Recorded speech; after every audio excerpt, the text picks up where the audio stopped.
Halo semuanya, Assalamualaikum warahmatullahi wabarakatuh. Perkenalkan, nama saya Arina Manasikana, NIM 1907026005. Saya dari kelas Gizi 5A Fakultas Psikologi dan Kesehatan UIN Wali Songo Semarang. Nah, video ini saya buat untuk memenuhi tugas mata kuliah Pendidikan Gizi yang diampu oleh Ibu Pradipta Kurniasanti SKMM Gizi. Nah, dalam video kali ini saya akan membawa materi mengenai obesitas pada remaja. Yuk, mari simak video kali ini. Remaja merupakan salah satu periode tumbuh kembang yang penting dan dapat menentukan periode perkembangan berikutnya.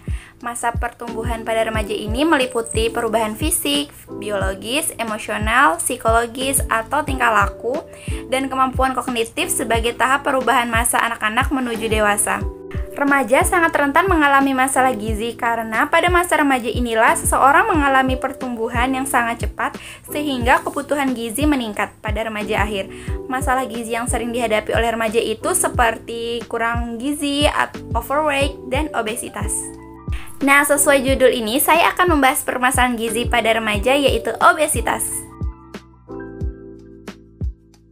Nah, masalah obesitas banyak dialami oleh beberapa golongan masyarakat. Salah satunya pada remaja yang kelebihan berat badan.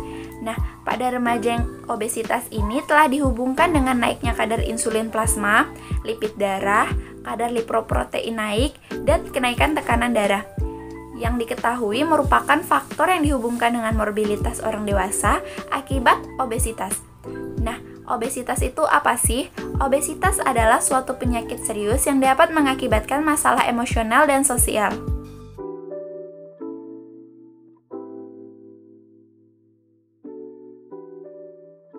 Nah, dalam video kali ini saya juga akan membahas mengenai faktor penyebab obesitas pada remaja. Nah, yang pertama adalah pola makan yang tidak sehat. Nah, konsumsi makanan yang tinggi kalori dan lemak seperti makanan fast food atau cepat saji, sosis, bakso, pizza, soft drink yang dapat memicu terjadinya obesitas. Nah, hal ini juga diperparah dengan tidak ada kurangnya asupan buah dan sayur atau sumber serat pada makanan sehari-hari. Nah, yang kedua adalah rendahnya aktivitas fisik. Nah, dengan adanya gadget di zaman sekarang, aktivitas fisik ini menjadi berkurang oleh remaja. Nah, remaja ini lebih tertarik untuk bermain dengan gadget daripada beraktivitas di luar ruangan yang dapat meningkatkan aktivitas fisik mereka.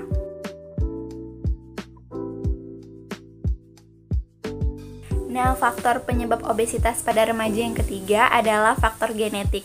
Nah, faktor genetik atau keturunan ini menjadi penyumbang utama karena gen dapat memberikan instruksi tubuh untuk merespon perubahan lingkungannya. Nah, yang keempat adalah faktor lingkungan. Nah, seorang remaja tentunya akan selalu bersosialisasi dengan lingkungannya sekitar seperti sekolah dan tempat bermain yang dapat mempengaruhi pola pikir untuk memakan makanan yang tidak sehat.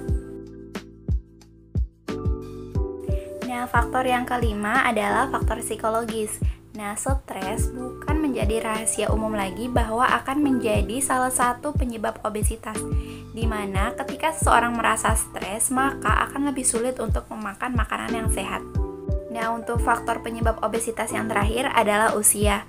Umumnya, obesitas dapat terjadi pada siapa saja. Namun, jika ditelaah lebih lanjut, maka semakin tua seseorang, maka akan semakin jarang berolahraga. Nah, lalu kita akan masuk ke poin-poin berikutnya adalah jenis-jenis obesitas.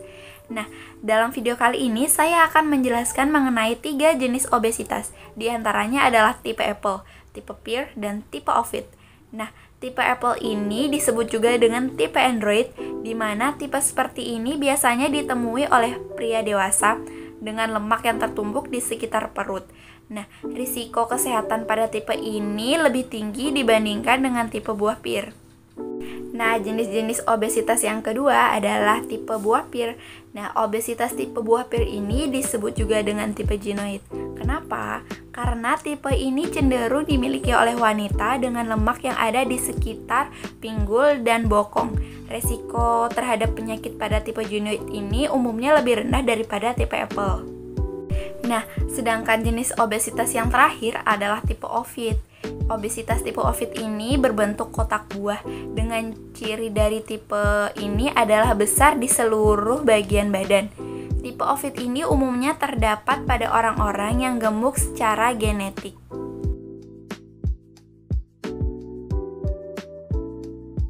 Resiko obesitas pada remaja itu apa aja sih? Nah, di sini dalam video kali ini saya menyebutkan ada 6 resiko obesitas pada remaja. Yang pertama adalah penyakit kardiovaskular, yang kedua adalah resistensi insulin, yang ketiga adalah diabetes mellitus, yang keempat adalah dislipidemia, yang kelima adalah hiperurisemia, dan yang terakhir adalah hipertensi.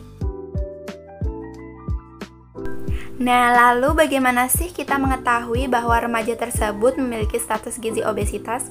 Nah, dalam video kali ini saya akan menjelaskan mengenai bagaimana kita mengetahui bahwa remaja tersebut memiliki status gizi yang obesitas. Nah, yang pertama, obesitas didiagnosis berdasarkan indeks massa tubuh atau IMT seseorang dengan cara menghitung IMT. Nah, rumusnya itu seperti berat badan dibagi dengan tinggi badan kuadrat.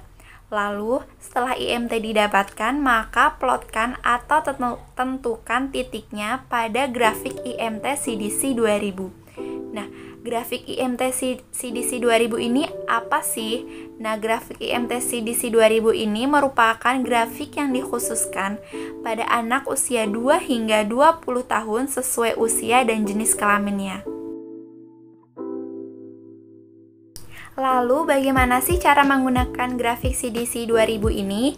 Nah, pada grafik CDC 2000 ini, yaitu yang pertama adalah plotkan tinggi badan dan berat badan pada grafik tinggi badan menurut umur dan berat badan menurut umur dengan jenis kelamin yang sesuai. Lalu yang kedua adalah tentukan tinggi badan dengan menarik garis horizontal dari tinggi badan aktual sehingga memotong garis persentil 50. Dan umur, tempatkan titik potong tersebut dengan height atau tinggi badan.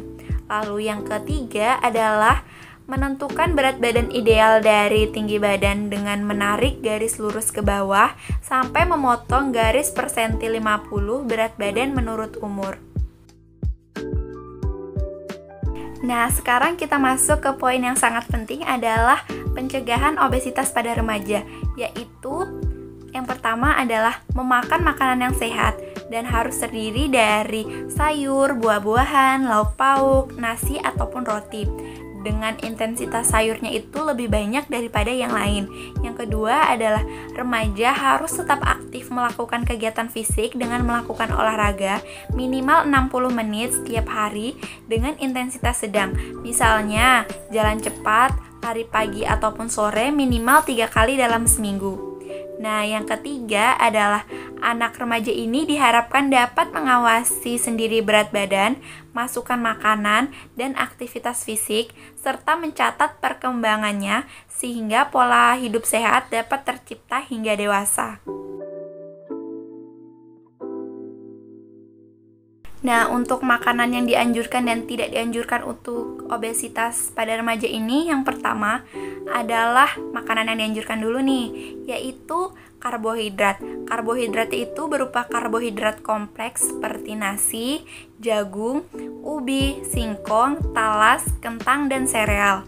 Lalu yang untuk protein hewaninya itu berupa daging tidak berlemak, ikan, telur, ayam tanpa kulit, dan susu rendah lemak. Untuk protein nabatinya itu sendiri berupa kacang hijau, kacang merah, tahu, tempe, dan oncom. Bisa juga yang lain.